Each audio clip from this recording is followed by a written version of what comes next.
Thanks a lot for coming, guys. So the way it's going to work is as three speakers. I'm going to go first to talk about the climate change talks in Paris next month. And then we're going to talk about the divestment movement, which is obviously that. And then we're going to talk about whether climate change is a political issue or not. We're going to start with a brief video that explains sort of history of climate crisis.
Explains a lot of things probably better than I will. But this is going to be about the 21st Conference of Parties taking place in Paris next month. So the first one was held in 1995, and they held in the framework of the United Nations Framework Convention on Climate Change. So COP3 was when the Kyoto Protocol was introduced, probably most people are quite familiar with that. And that was introduced regulations on emissions for developed countries, but the US never ratified it because Congress decided they didn't want to take a hit if developing countries would have to take a hit as well. And this was significant because at the time the US accounted for 36% of global emissions, so it was very significant that they didn't commit. And then in 2012, Canada withdrew. Probably a lot of people are familiar with Stephen Harper, he was Prime Minister at the time. He's gone now, thank God. But yeah, he wasn't the best on climate change. So this is the sort of success and failures of the Kyoto Agreement. It's incomplete as it excludes land use and emissions trading. And then obviously countries like China, because the developing country wasn't included, they've had a massive increase since. But just as a brief, you can see that Canada obviously was going to fail its targets massively. But there were some successes. Before the Copenhagen Summit in 2009, there was a lot of optimism building up. There was a joint editorial with 56 newspapers from 45 countries all pushing for action on climate change. And then we got to the talk and what all happened. The countries all decided that they agreed on the 2% target basically, but that was it, they agreed. Which seems really insignificant, but it kind of is significant in that they've not all agreed before that this was a target, but now at least they agreed that 2% was a target. Although a lot of poorer countries were upset that the 1.5 target wasn't even mentioned in this sort of documentation. And then in 2010 they did sign the Cancun Agreement, pledging countries to stay below the 2-degree rise. And then in 2012, COP18 in Doha, the Kyoto target was set for 2012 to 2020, so they're the current targets at the moment. The issue is though that it only covered 15% of global emissions, with a lot of countries like Japan, Russia, US, Canada didn't want to commit. The EU committed to a 20% reduction target, and it looks like they're going to meet that and actually succeed in. And then this is just Sweden showing the growth in GDP in blue and the CO2 emissions in red. Just to make the point that you can decouple GDP and CO2 emissions, there's quite a lot of debate there. It can happen, it just isn't very often. And then the more recent talks, 2013 they decided to commit to the 2% target. 2014 they decided to commit to the target. 2015 probably going to be the same. Nothing will actually happen.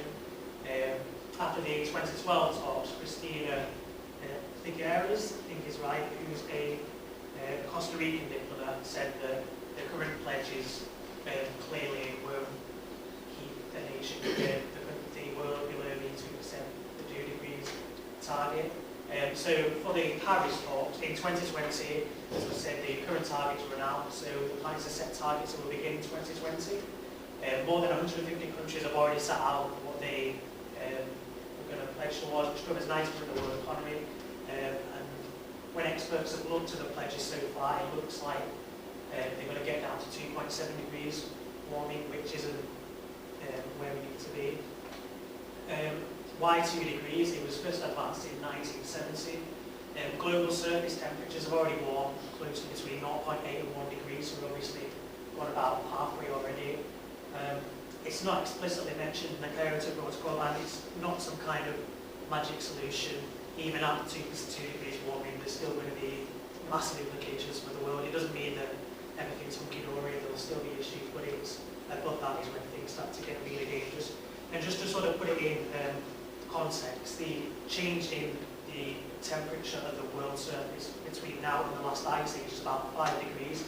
A lot of experts think that we're heading for warming of about 4 degrees, so you can see that's really a significant amount of warming. And then, just to show another video, which focuses on what is the Paris Climate Conference? Well, you can believe it at a dinner party for 25,000 people, and none of them really get along that well, and they have to save the world from global climate disaster. But will it actually work? To start, let's take a look back at the last 25 years of negotiations. In 1992, in Rio de Janeiro, the UN created a treaty to stabilize greenhouse gas levels so they wouldn't actually mess with the climate. But the treaty mostly just said that countries should figure out how to actually accomplish that goal using other future treaties. The Kyoto Protocol required industrialized countries to cut their GHG emissions a little, but developing countries, including China and India, weren't required to curb emissions at all. And the US didn't ratify the treaty, so that didn't really work.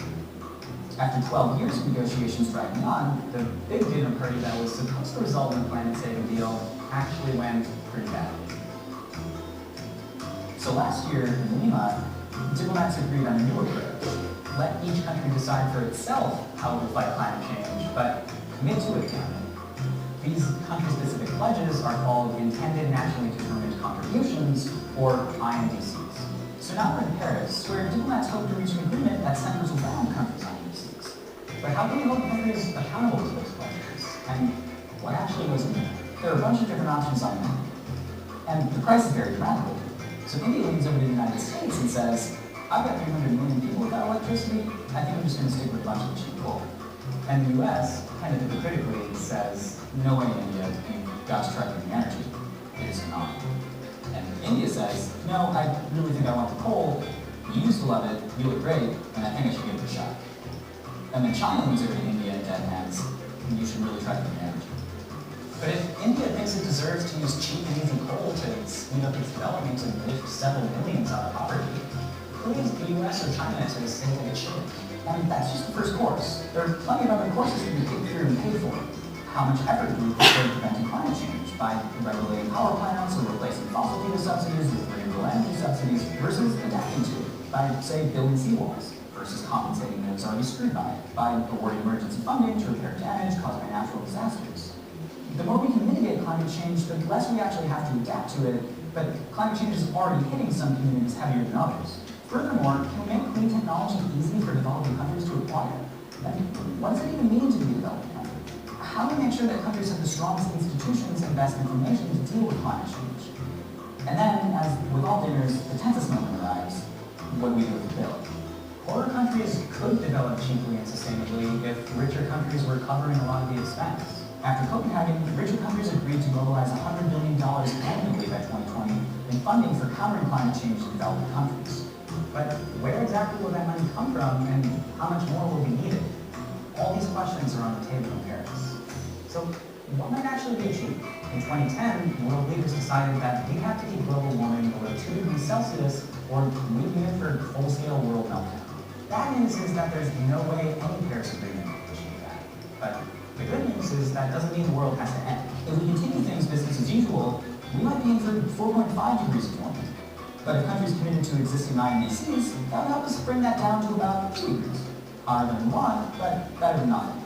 And a Paris deal could at least start to figure out how to mobilize that money and technology to make that follow-through happen. And the better news is that even if Paris totally flops and everybody's just hurling brie and baguette at one another, cities and private companies can take action to cut emissions and make a difference. In fact, they're the real key players here, because diplomacy isn't real climate action. How does any treaty matter if no one does what it says? Chris will be in Paris this November and December covering climate conference. Check in with us then for all. So we've just got some scope for our discussion here. Two questions I wanted to focus on. So the first one is, how important is any decision reached in Paris going to be? We've seen that a lot of targets have been set that just haven't been reached. So how important is the decision? Is it more important that nations set their own goals and stick to them? And then how much of economic factors contribute? So obviously there was the case of India in the last video, talking about the need to bring people out of poverty. How much can you expect poorer countries to rely on green energy invest? And also, I forgot to mention in the presentation, so developing countries, poorer countries, sorry, have already been given money by richer countries to help them invest in green energies, whereas developing nations still haven't, but many wealthy nations have pledged that they will give money to developing nations, but it's not gone through yet. So just a discussion on should developing countries be given money to help out with green energy investments. Got some paid if people want to get into small groups and just discuss that for a couple of minutes.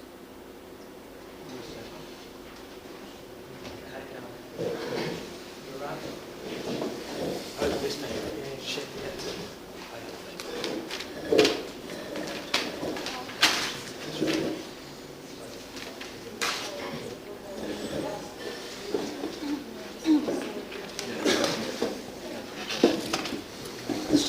Sorry, you need to go. Yeah, sorry. No, it's good. Do you want to join the group here?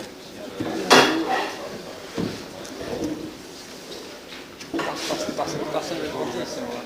Paper and then some dip. You want dip? Oh, that's a hero. Yeah, there's so we're just recording it.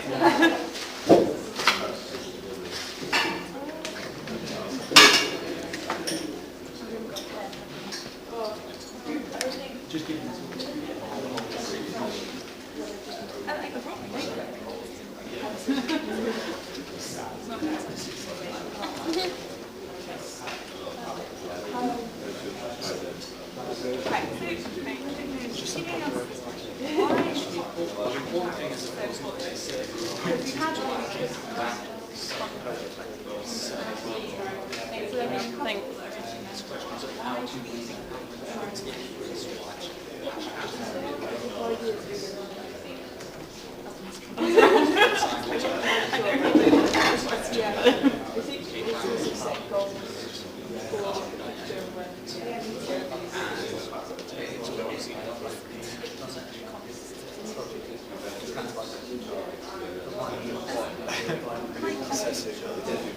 just some media attention and publicity around it.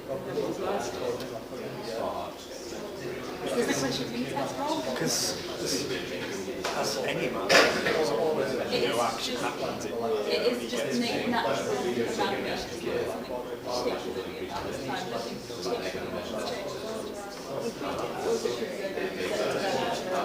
Yeah, like the SDGs. The Millennium Development Goals are taken by the same person. Okay, clarify that question in my mind. I'm wanting to ask it for me.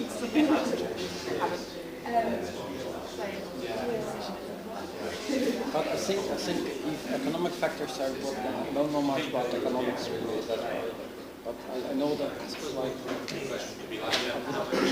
just my little bit would bring into the question of climate justice because different countries suffer.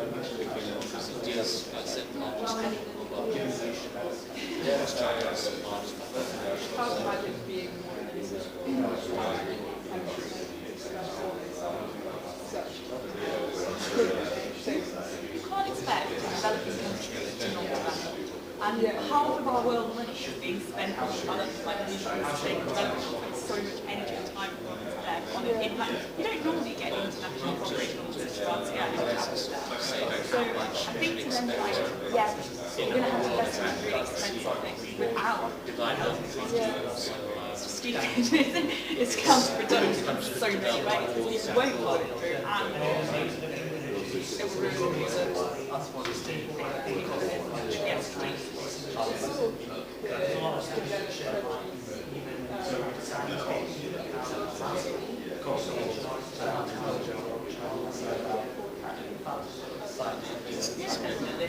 reduced wealth and economics, like reduction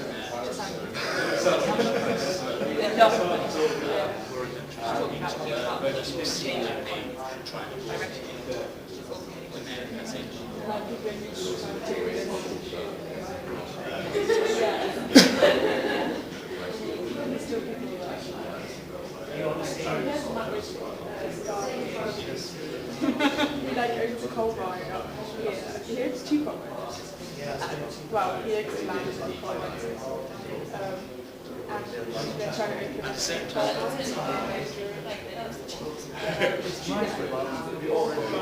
He's like the climate skeptic, the climate change skeptic. He's got followed at the time. Like, climate change doesn't exist. Yeah. He's like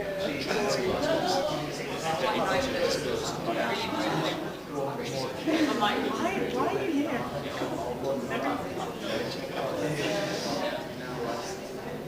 I suppose It's quite scary.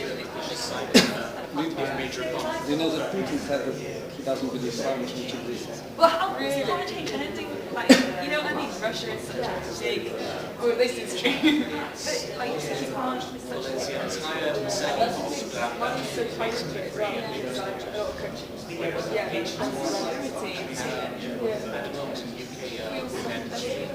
security. That's their leverage of Yeah, exactly. They want so much turn off the taps taps situation. I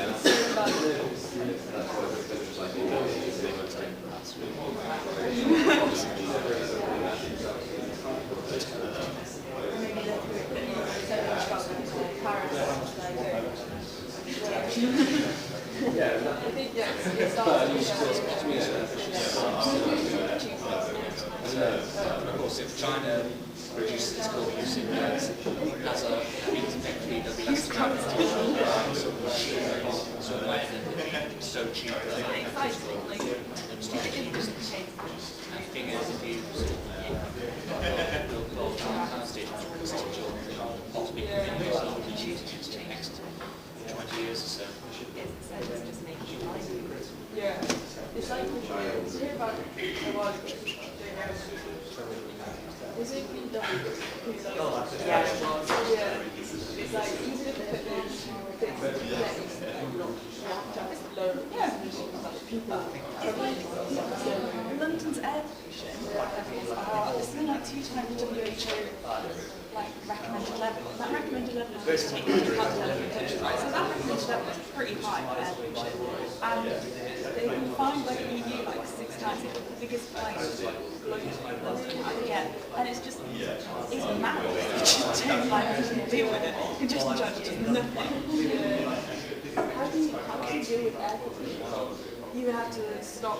Like you have to, no, you have to have a smaller number of cars. It's because it's London, you're in such a small area that you can hide it, and the cars have to be like efficient cars. So you have to make sure the cars are not the end of they're not getting onto the road. I think in London it's more just yeah, exactly. And yet London have more like public transport investment than anywhere else. That's very in the UK by far. Yeah, but Guys, it's we all need to bring it back together. Does anyone have any points on either the questions they want to raise?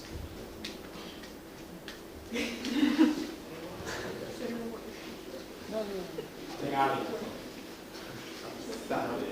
first thing is like the border countries, the poor country, they like the poverty is kind of the most important thing, and for them like climate change is not that like important, like effective, and they would just like would like to save people to live rather than just save the environment, the whole globe, and it's quite hard like to tackle it.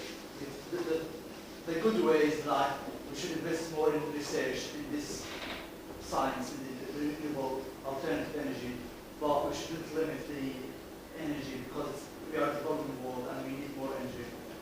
And a lot of the sort of poorest countries are the ones that have been most hard about getting the temperature down because we're going to be affecting the most. So obviously, the main priority has to be on poverty reduction and issues like that, so we'll be on there to the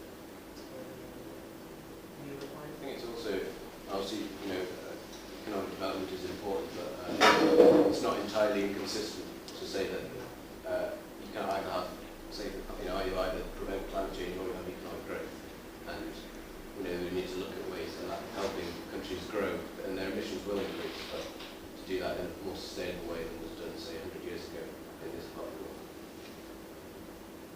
So Alex is going to talk about, is climate change a political issue? Yeah, hi everyone. We're going to kind of stay in the same groups that you're in now. This section's going to be quite discussion based and feeding back into the group again. So the first question I wanted to discuss with your groups is to address the issue of what is a political and what is a political issue. So if you have a little talk about the groups, then we'll go to all feedback.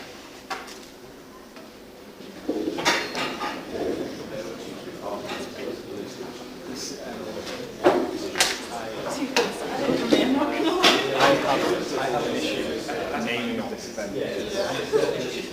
Saying that fossil fuels are apolitical, that's not true. Because At the same time, I think that there's little politics like a lot of countries. yeah, well, what I assumed was meant by that is actually non-partisan. I think that's what they were going for. Yeah, I think the debate was because Parliament is sort of on like 5 year terms every time a new government comes in, should climate change be autonomous of government or kind of not fit? You just can't, there's nothing on like, apart from the law and judiciary, and even they get changed quite a lot. Like if you look at the NHS now, it has been changed dramatically in the last year, like it's not but that, yeah, it shouldn't be. Whether it's a realistic option or not.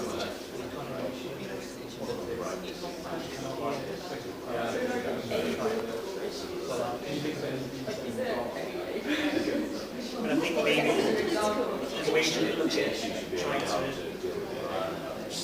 prevent changes in trying to change targets internationally, or even at the domestic level, it's how I say like with the 0.7% of GDP on foreign aid, like that, saying we're going to commit to like this degree this amount of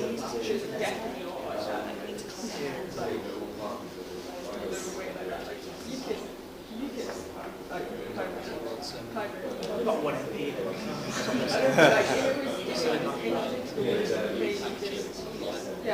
If you accept the climate change that's happening, then you want to issues of it.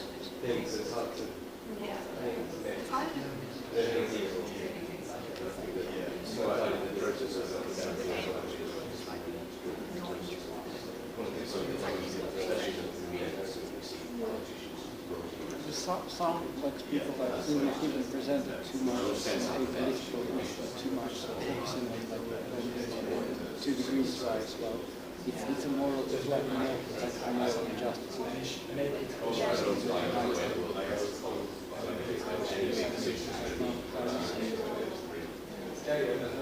So being plans, if you go to sort of impose climate change legislation, then like saying that business, it's not something the government will do.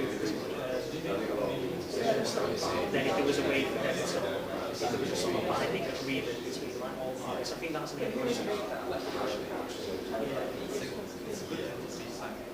But I mean, they agree on that. I think like all sides say we're going to generalized acceptance, like it would be nice if less people died of cancer. Some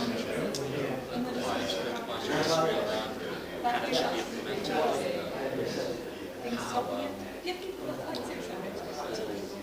whether it's going to be these tensions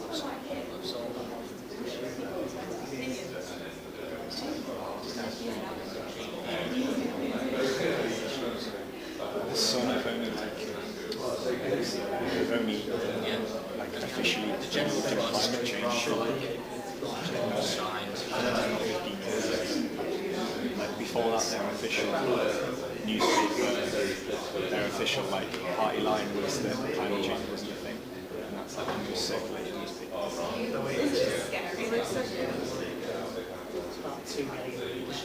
do wonder if there's maybe some statistics in climate change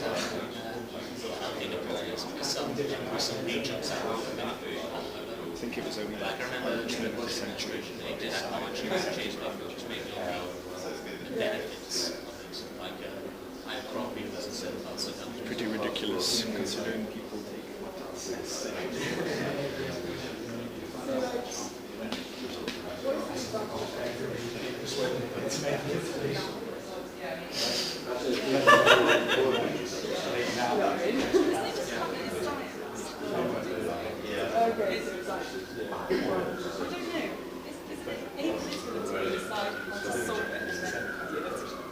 Apolitical in the fact that it's there and we need to tackle it, but then we need to tackle it.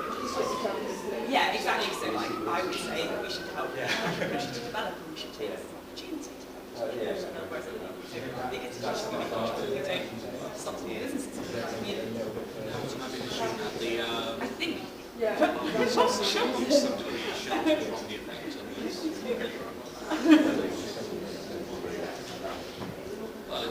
If we can bring it back together just for a second, and we'll try to get some views around the room. You want to start this group here? Sure.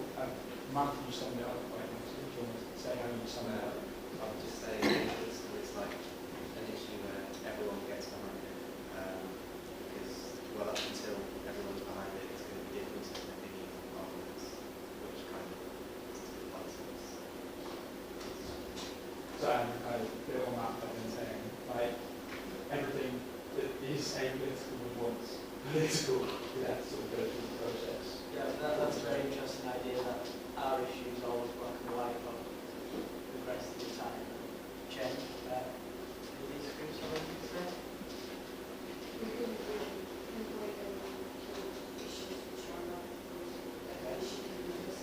In a way, in one phrase, what would you define political issue?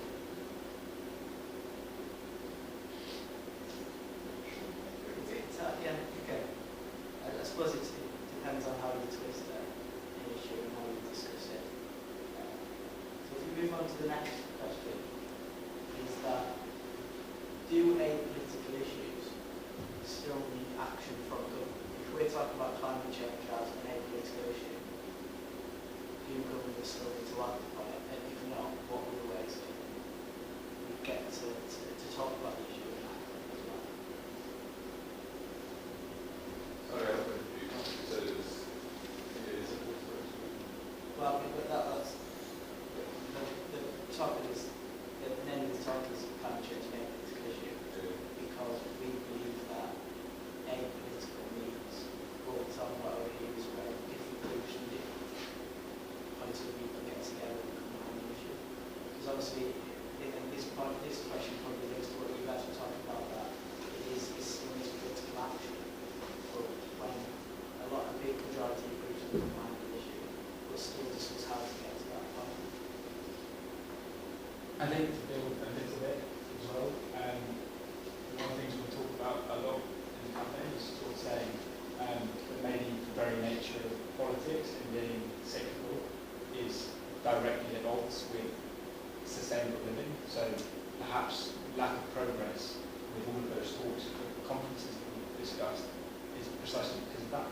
Because you can't sort of say in 5 years' time, I'm going to have done all of this stuff that's going to impact in 150 years, because it's not going to win you an election at all. So maybe more emphasis on it being a political issue we would agree on is possibly fits more in America than here when you have climate change deniers. But maybe more emphasis on it being a political issue would be more conducive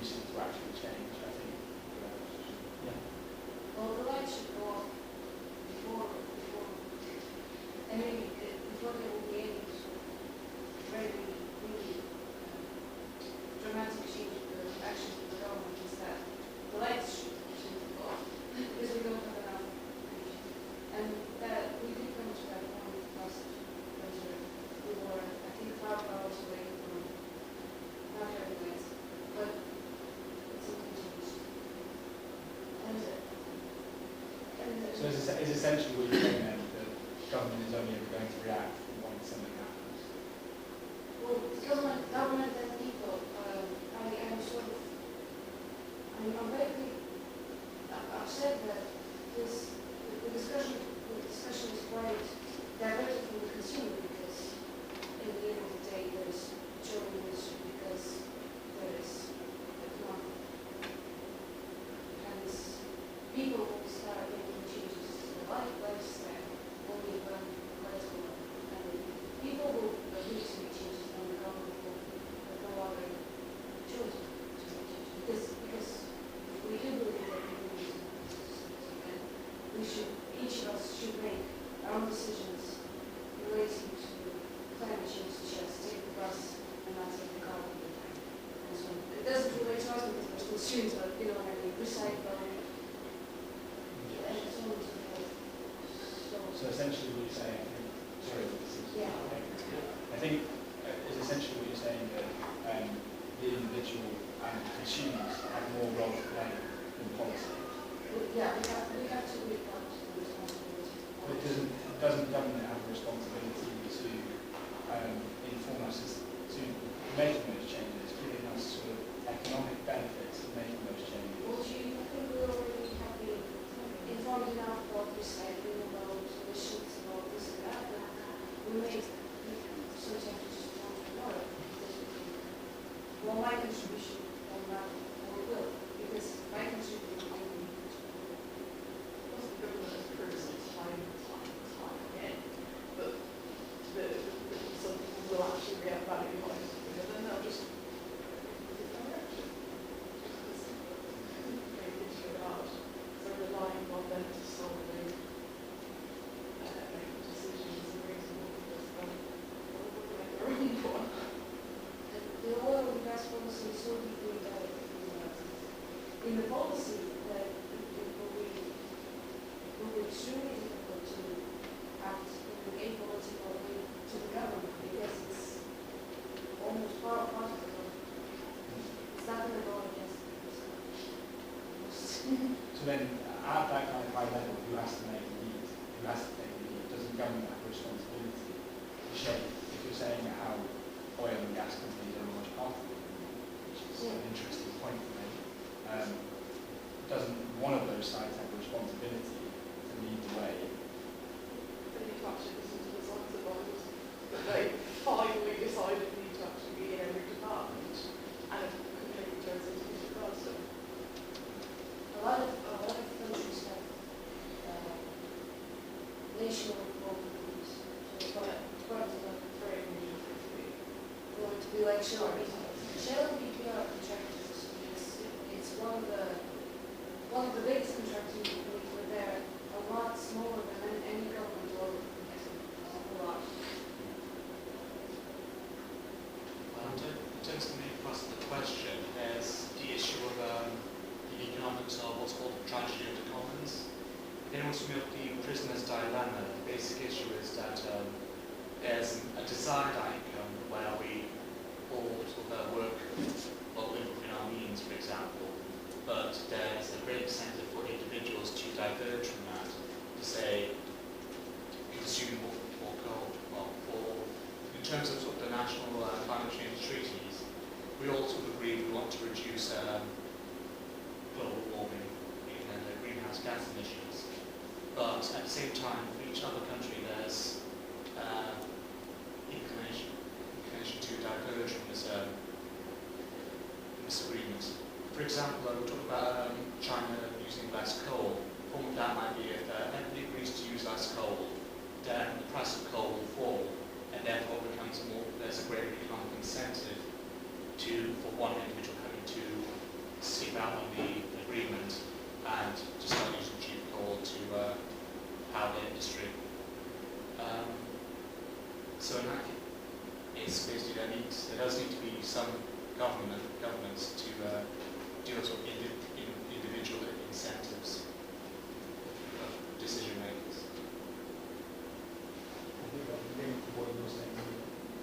I think also it's important to also talk about it as well as saying not apolitical, also non-partisan.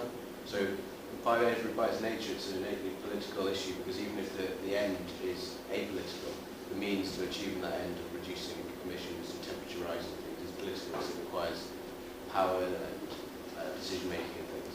But it doesn't need to be a partisan issue. So in the United States, more than in Britain, it is a very partisan issue. Whereas in Britain, there's more of an agreement between the parties that climate change does exist and it needs to be done about it. It doesn't necessarily mean they agree on the means of doing that, but it's not a dividing issue on whether it exists. And that point kind of links to the final question I wanted to ask about how can parties inside our system work together with maybe consumers and with NGOs in order to get to the goal of lowering the effects of climate change.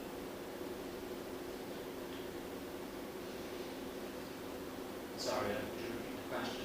Well, Max was talking about how it's not a partisan issue and how it's more of a spectrum around means across the political spectrum. There's more of an agreement in Britain.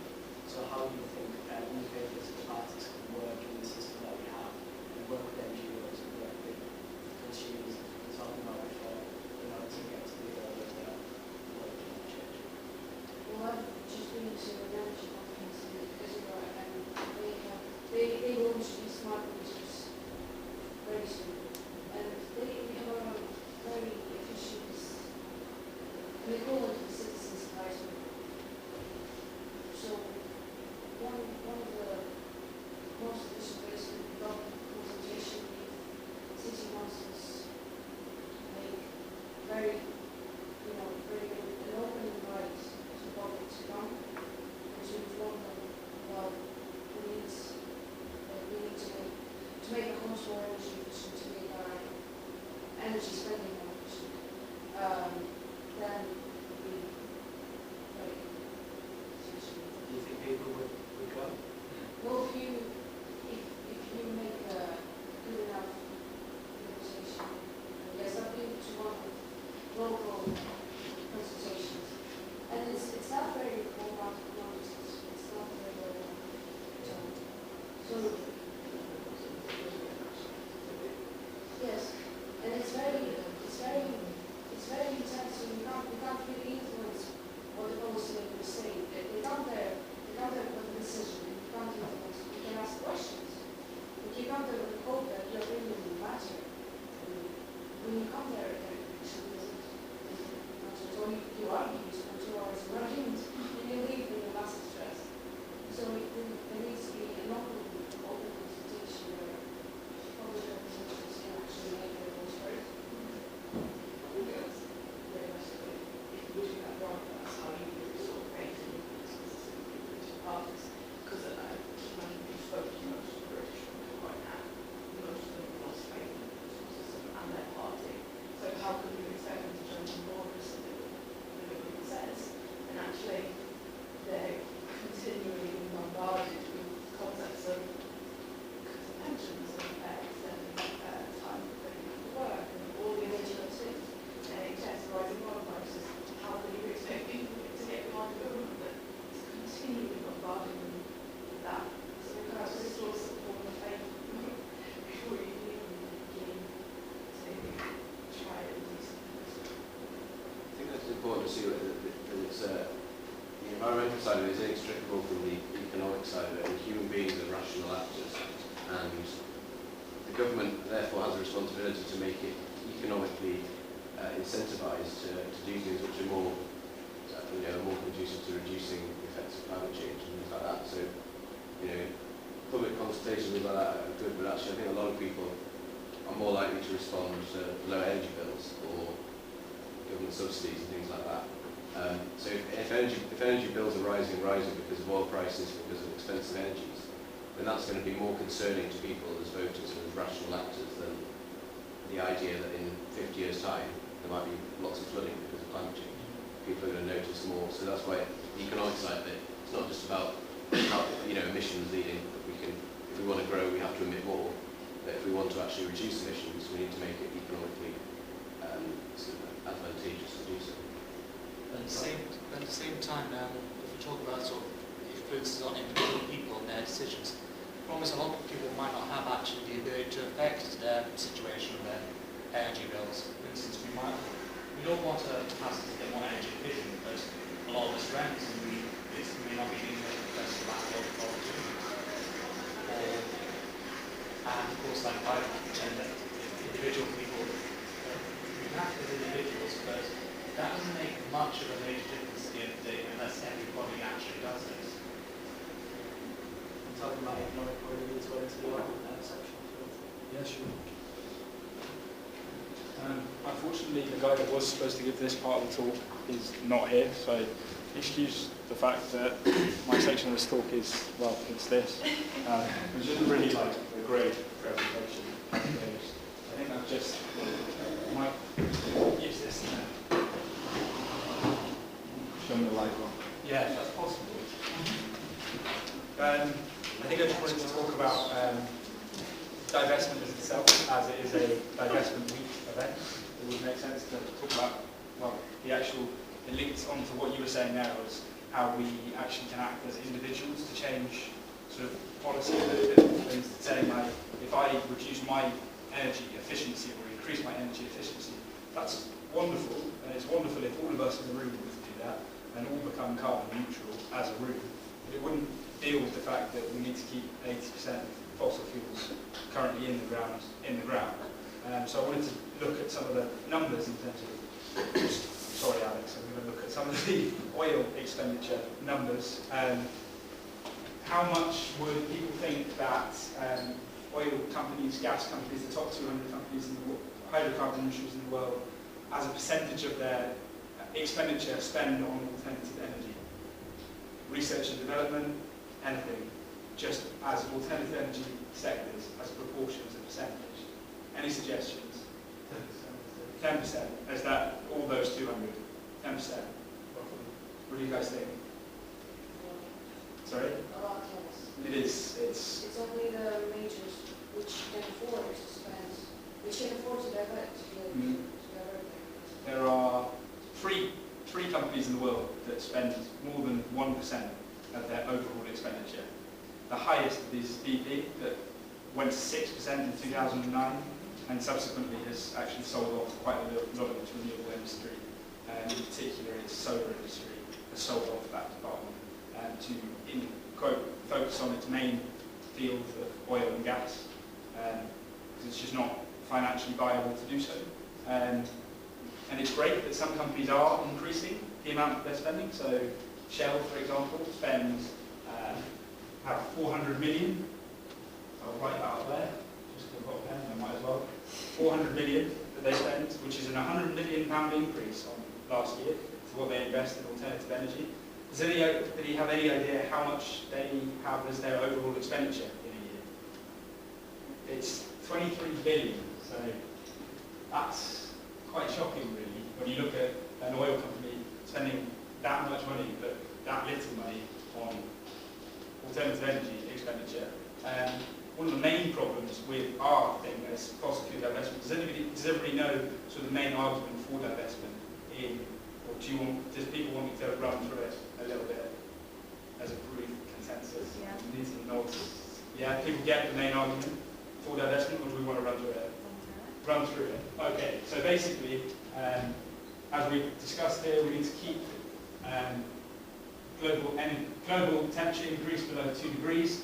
To do this, we have to avoid emitting more than 565 gigatons. God, my handwriting is terrible. We currently emit 34 gigatons a year, and that's a figure that rises by about 2.4% every year.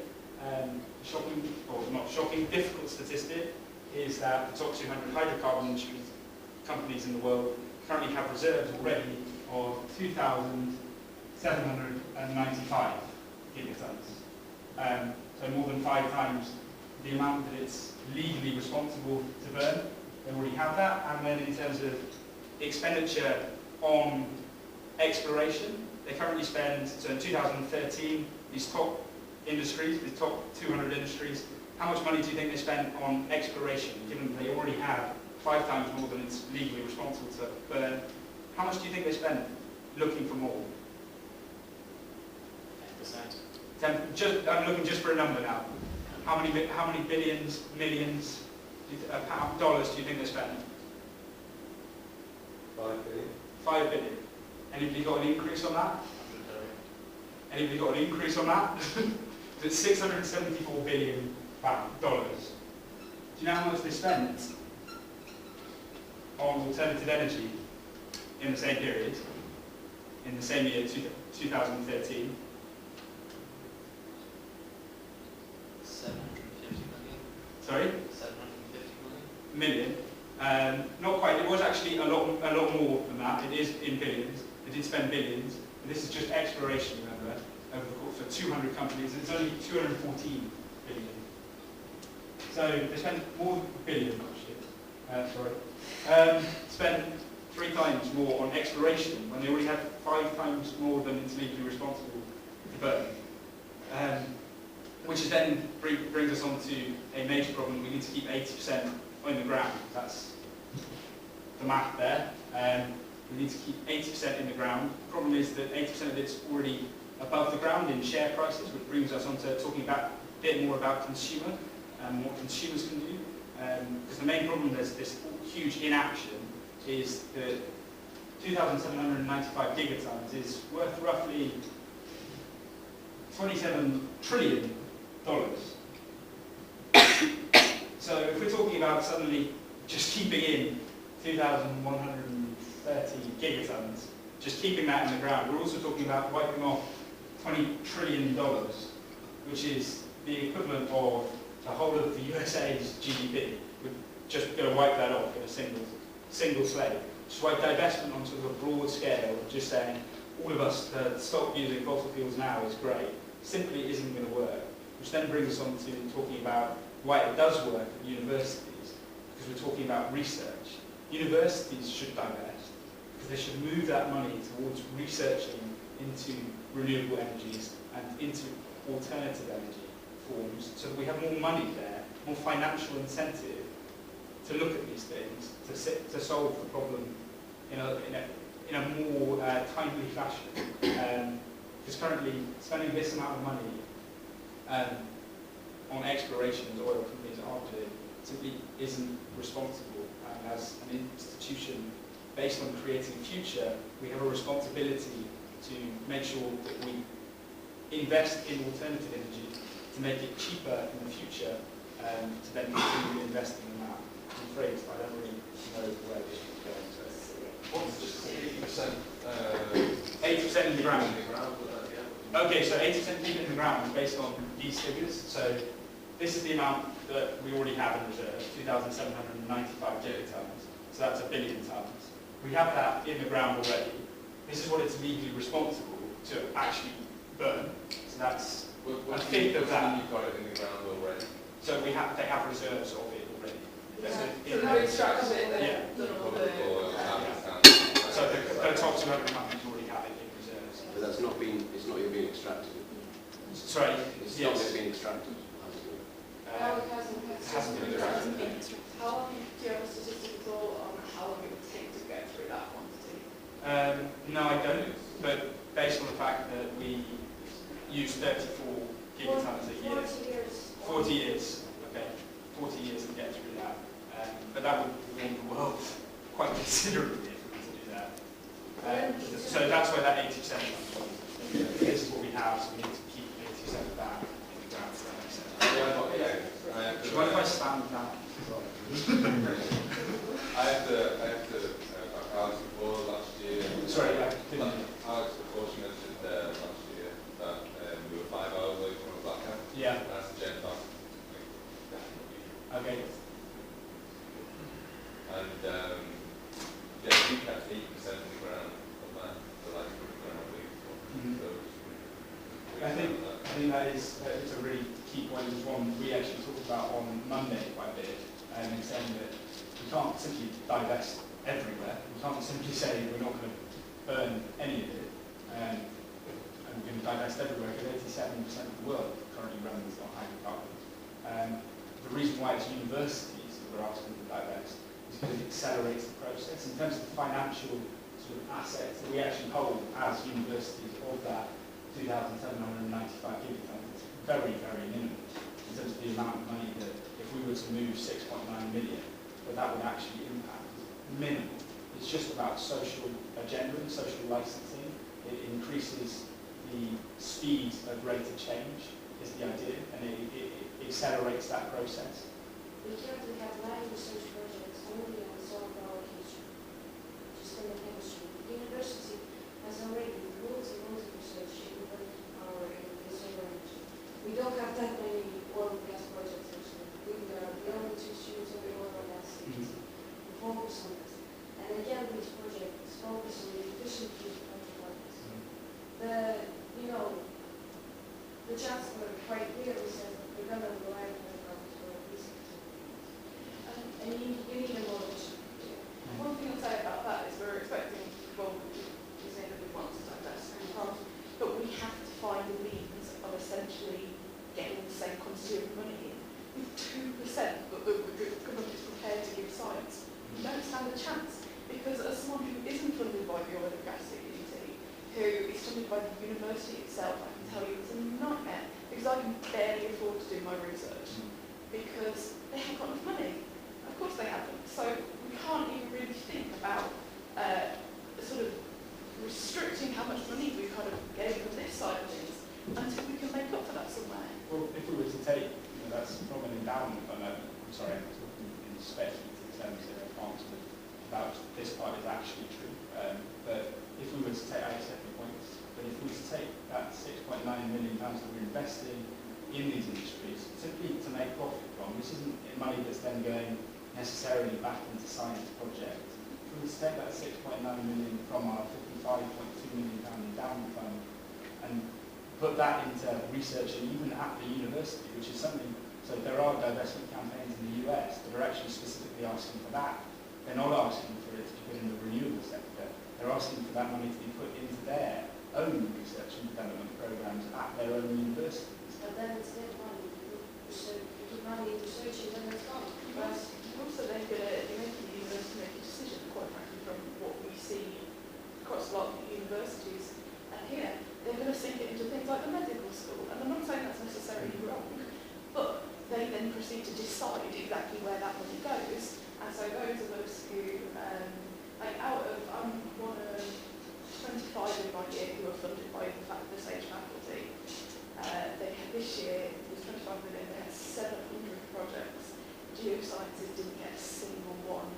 The SEG school got 2 out of that. We're really not getting a whole lot of that money because it all goes straight to the medical school. And I appreciate that research is really important, but so is ours.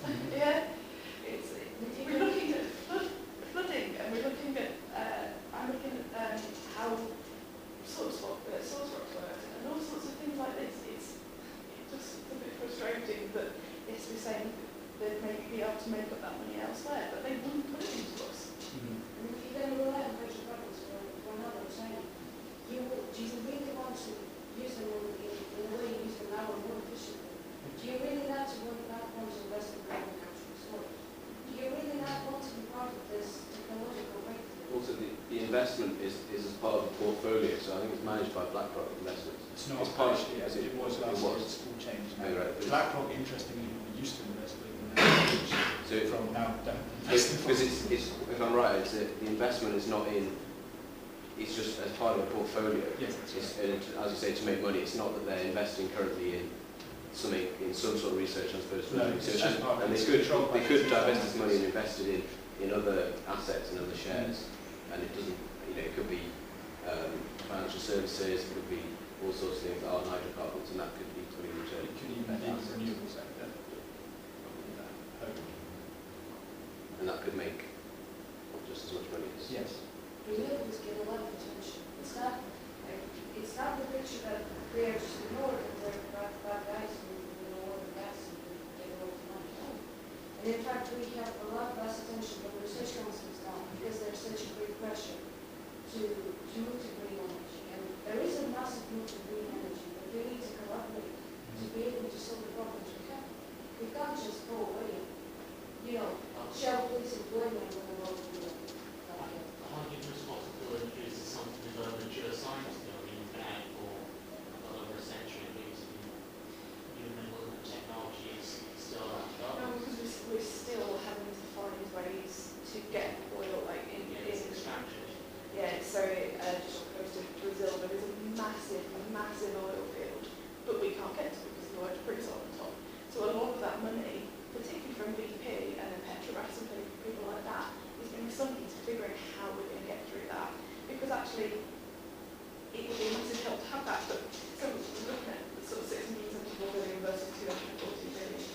yes, they're not putting enough into renewable, but there's an element of not necessarily just the overall cost of how much they're putting into exploration, but just the sheer cost of exploration. Every time they use a drill bit, that's $1 million gone. Every time they employ someone to spend 6 months on a rig, that's a lot of money gone. It's a very expensive. Yeah, exactly. The recoverable factor is about 40%, so if you drill 100 wells and get 40, that would be dry. If you're lucky, there's a 10% recovery factor actually for them, so just spend an awful lot into this. And then how much you give back to the government? That's just a factor of business. You know, what I said earlier about research, how the money, where it's gone. At least then you know that at least then you know where to look. Because if then say like advertising, 50% of my budget is wasted, I just don't know which 50%. But at least you know where the money is gone, what to not look into in the future. Go back to the politics and the production of these solar panels and everything like that. People are making just as militant as, CG rabbits. I mean, these people are... That's actually a really, so for example, we have actually got a talk tomorrow on international balance, and one of the second parts of it is actually going to look at that and specifically say that it's not simply this binary form of there are do-gooders and then there are evil enemy companies, and looking at the fact that actually quite a lot of these renewable energy companies are just as militant. Spoken to some militant royal barons like in the last year, and you'll know when you see it, and it's terrible, that isn't research, that isn't people who are going to We research. have some really, the bacteria research is which will help, which are the set of, We look at biomarkers and other regulation. So using microbes to clear up oil spills. We have a massive science microbiology group. And it's really, without funding from companies, would be able to do things like the kill spill project, where they are working on quite literally kill spill, of figuring out how to deal with these things. So it's a fantastic project. We're internationally renowned because of only people that are focusing on that stuff. I think it is an important point that you guys raised this evening, that we're not trying to actually create that binary of sort of saying that there are these evils and then we're good, that's just stupid, really, considering that we use this energy. I think having you guys part of the discussion going forward, I think everybody that's on the campaign is finding it particularly amazing having you guys actually part of the conversation, because one of the major problems with the environmental movement is that it does this. It creates sort of bands and it creates sort of two sides, which is not what we're looking to do. We are looking at sort of trying to make sure that people invest in research and development. We're simply saying that oil companies don't enough, and that our university shouldn't be funding institutions that don't put enough money into research and development. I think it's worth remembering also though that there is an element of regulation that the university then imposes on oil companies by being involved in them. If we were to completely separate ourselves from the oil companies, then release kind of the regulations surrounding, a lot of regulations surrounding these oil companies. And I'm not saying that they'd go the same direction that the American oil companies, and they're a big beast in America, these big oil companies. I'm not saying they don't necessarily go that far, but quite honestly, universities are regulating them to a degree that means they're relatively friendly compared to what they could become without some form of regulation from an academic perspective. But then again, there's current incentives. If universities divest, that reduces the demand for these shares in oil companies and reduces their value. That's Still be not necessarily actually making the money and continuing to not just like fair supply. I'm saying it's the university regulates the oil companies, but that's actually withdrawing your demand as a form of regulation. And why we also I do slightly disagree with the idea of investing in something and being positive because you get to control it by being part of it. If you look at sort of sort of government level rather than university level. And you look at the fact that over the last 4 years of coalition government, Shell had 116 different meetings with the government to talk about sort of how they're going to combat climate change. BP had 89. When you look at renewable industries and how many meetings they had, it's in single figures over the course of 4 years. If you were talking about this from a health perspective, and you were looking at tobacco, and you were looking at cutting use of tobacco, would you have government meetings with Marlborough, Red Stripe, Lucky Strike on the route? You wouldn't. You simply wouldn't be allowed to. It's their business. You know, BP in 2011 specifically stated that oil and gas was the core line of their business. Why government are having meetings about how to combat climate change for people whose bottom line is climate change doesn't make sense to me. And continuing to invest in that on a university perspective isn't regulating, it's investing in destruction, isn't it? Well, no, you have to have meetings with these people because they will be main sources of main energy providers to the next If we take money out of them, will they not suddenly not become main energy providers later down the line? Well, if they are main energy providers now, they're not main energy providers because we invest in them, because we continue as consumers on a wider scale to continue to invest in them. We have to have more options. At the moment, the technologies are not at the level. Renewable technologies are simply not at the level. That's why they need investment. But they do get investment. But not as much as...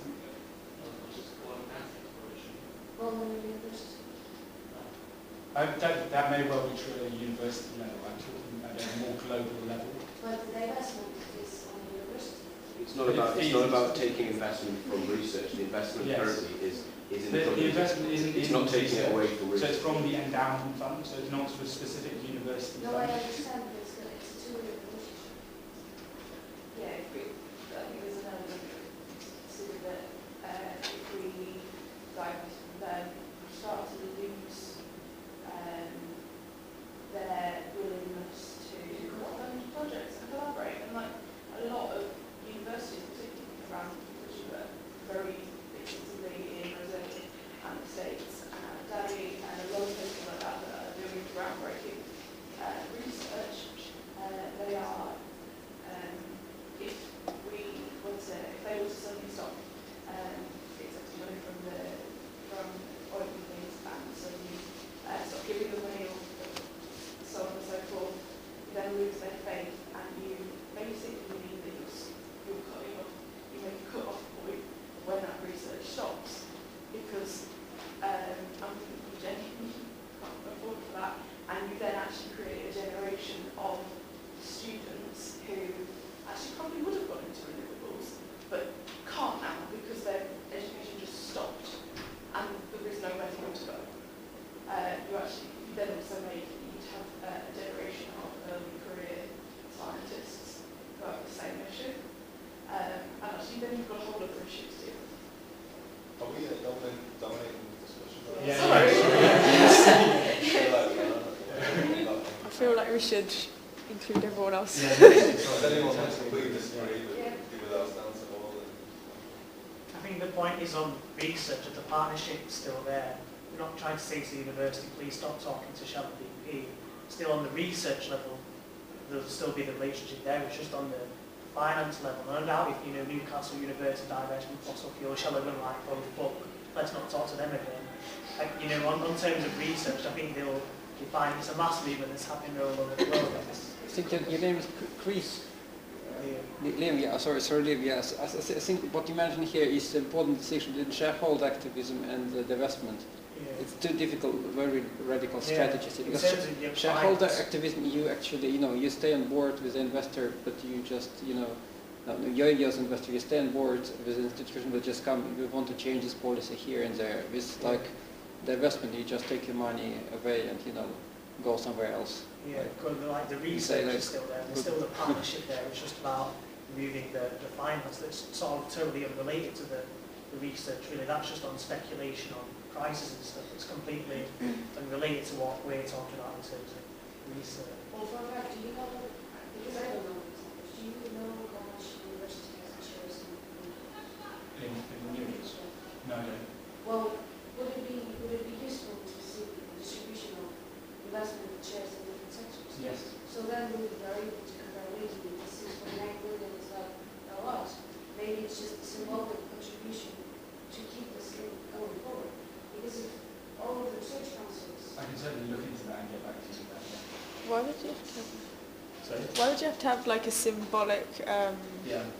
what do you mean by a I don't symbolic? know what you mean by the 6.9 million being a symbolic gesture. I don't know quite what that means. I don't know how big this sum is, 6.9 billion. It's versus the general university. The general university, yes. I think she just wants like a It's out of not a ratio to this. it's out of £55.2 million endowment fund in terms of how much they invest in the renewable sector. I don't have those figures for you. I can get those figures for you. No, it's fine. Also, I'd like to dismiss anyone's thought. If we think we're like anti-renewable, like we need the opposite. Right at all, like. Also, I think why university is because university is not a like publicly listed company that just goes for profit and has a fiduciary duty to its shareholders to like deliver, but also just faithfulness to society, to keep it, to kind of to get the cash, but not to run away with it, but just to keep like environment clean. But university is of course something different. What is like that's an open question. What is university? I don't know, but that's. Because there is definitely like a moral aspect there and like ethical aspect there, what the university is doing. That's what the investment is, I think, trying to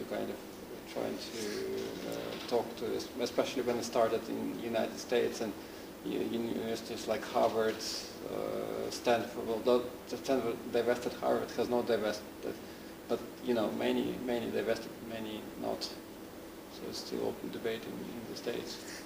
I think the big question this week is like, can university go possibly agree? If yes, why not? That's a big question. Like, can we be 100% renewable? We can. Why shouldn't we put the money there rather than just the old-fashioned? University. The university for us, like that's the thing about this week. As for the countries, kind of complicated. For me personally, like I'm from one of the Gulf country, and like 90% of the economy is from the oil. If my country didn't get that oil, I would just be like in the desert with camels, and that's my whole life. But like I know, like ethically, in the long term, we should think about the future. What's the next step? Like for now, in this just this level, like university-wise, can we go 100% renewable, fossil free? If yes, why not? That's the next step. If there's like... Well, the university was about only renewable. So yeah, that's the small level. It would be a wise choice. But I think that it's important for the point that that money can be reinvested elsewhere that can make money. It's not that they're going to suddenly lose this money. It's going to be reinvested in other industries, even if it's not energy. It's part of the portfolio. It could be, if you look at the list of what the university invests in, it's all sorts of things. So it used to invest in tobacco and alms companies, and they still do invest in alms. I think they divested from tobacco. Yeah, they divested from tobacco, but that's the only thing. And so that's again, it's sort of the ethical decision. Sorry? It's sort of the ethical decision, not as opposed to a financial decision. And like, I think the sooner you do invest in renewables, like the more like they're going to be worth in the future. So it's sort of wise to do it earlier than later. There's a guy in Imperial Marx, and he has worked in just models on sandstone and just looking at it. He brings millions himself, just one guy brings millions to one apartment. It's worth it, like millions. don't think that would necessarily stop, because the divestment doesn't want to end investment in fossil fuel research and how to exploit them in a more efficient way. A little bit about just public perception from what we very well, like physically we are capable of going unrenewable within this university. Is the population of Newcastle prepared to deal with what comes with that?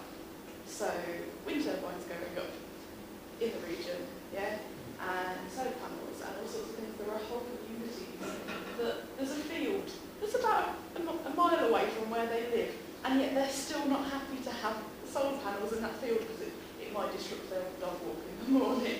It doesn't look as pretty. So you kind of have to take into account the fact that for the most part, and maybe it's an element of being scared. And this is where this, I don't know if you've seen, if you go drive along the coast, there's massive amounts of wind turbines out in the sea. They're actually really quite efficient out there. But it would take a lot for us to become, not just from that perspective, but from the public's perspective. I don't know how much it would take, because like, if you think about pylons and like how much of an impact they have on the landscape when they must have first been put up, like people must have noticed them a lot, but now like I personally don't really notice them that much. I think it would be the sort of same situation where once they were there and people knew they were going to be there, like you get used to it.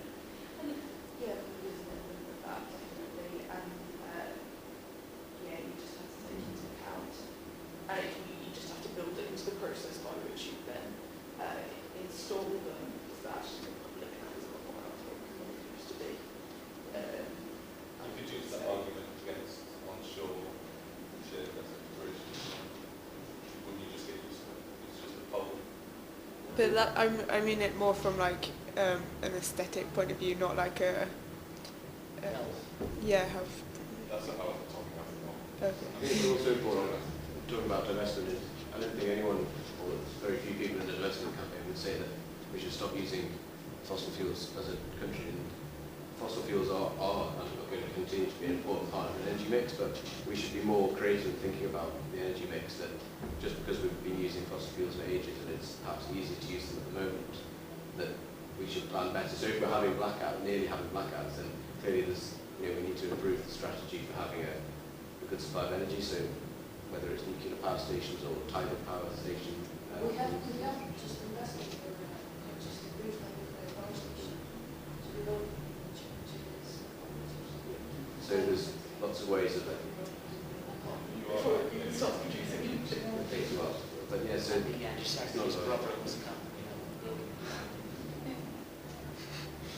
But it stops at consumer level really, because even solar panels, just to take one, we've already talked about this, that's obviously, but like with the solar panel, yeah, you don't get your full work for the investment that you take. It doesn't go straight to your house anymore, you put more back into the national grid. And then you're giving extra some of your investment to people who haven't even got solar panels. I mean, it won't happen unless everyone has that. Well, that's the feed-in tariff. They have to put them in there. Yeah, you're not full.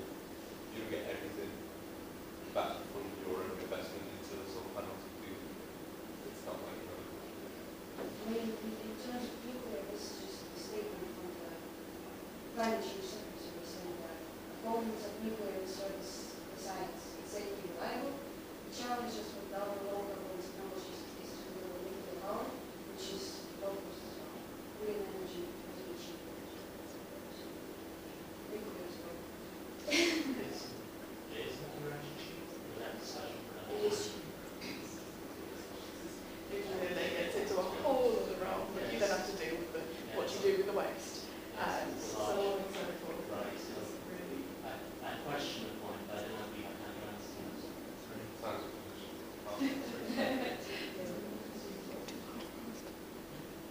Should we say the big bang that No, I was just wondering, like, is everyone clear about the apolitical and the political bit of this thing? Because I'm not really like I think the key thing is, like, because I mean, when all the three political societies, the reason we said we do it is because too often I think climate change, it's easy to dismiss it as being a sort of, it's the Green Party, which is a bit of a, the wrong caricature. It should be a cross-party thing.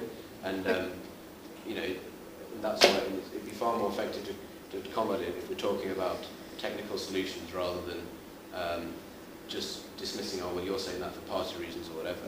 I guess, like, if it was reflected in the policies of the parties, then it would be more of a all-party issue, whereas, like, currently it's not really reflected in all the parties, if you know what I mean. Talking about the 87% subsidies cut for the solar industry, is that more what you thought? Yeah, like, just like, it's thought of as a Green Party issue because the other parties' policies don't really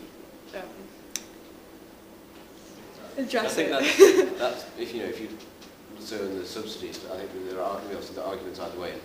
That if people's bills are going, energy bills are going up, then governments and parties are going to be responsive to that, and they're going to think, well, we better, how can we get energy bills down? So, I mean, that's just one response to that. But I think that it's important that, as sort of young student political societies, we want to make the point that, it's something that we all agree that climate change is happening, and we might not necessarily agree on how to reduce it and reduce the effects, but it's better to argue about ways of doing it than to argue about whether or not it exists. But then it's just imagine, for example, that this is how the climate meeting in Paris will go, and people talk, exchange opinions, and then everybody just go home, for example. Yeah. So it's probably what we expect them is to take some sort of Biden decision, and there will be people coming from very different countries with different views, like China, India, Latin America, United States, Russia, African countries, for whom the whole thing is just maybe white man's kind of destruction of the planet, and what will happen I don't know, but that's kind of interesting. So I don't know, because we have a very kind of underrepresented audience like Newcastle University, but there will be much more challenging, and what will happen. I hope something will happen actually. Yeah. Hopefully. Right, aware that it's now nearly 7:30, so I think if people want to Thank you so much. Thank you. Thank you both for coming.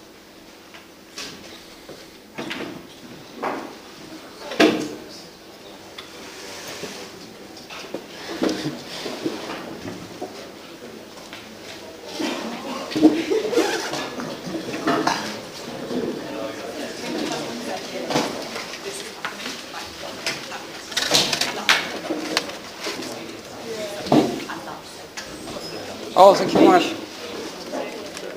Where are you from? What country? Oman. Oman? Yeah, next to Dubai. Yeah. I'm from Ukraine originally.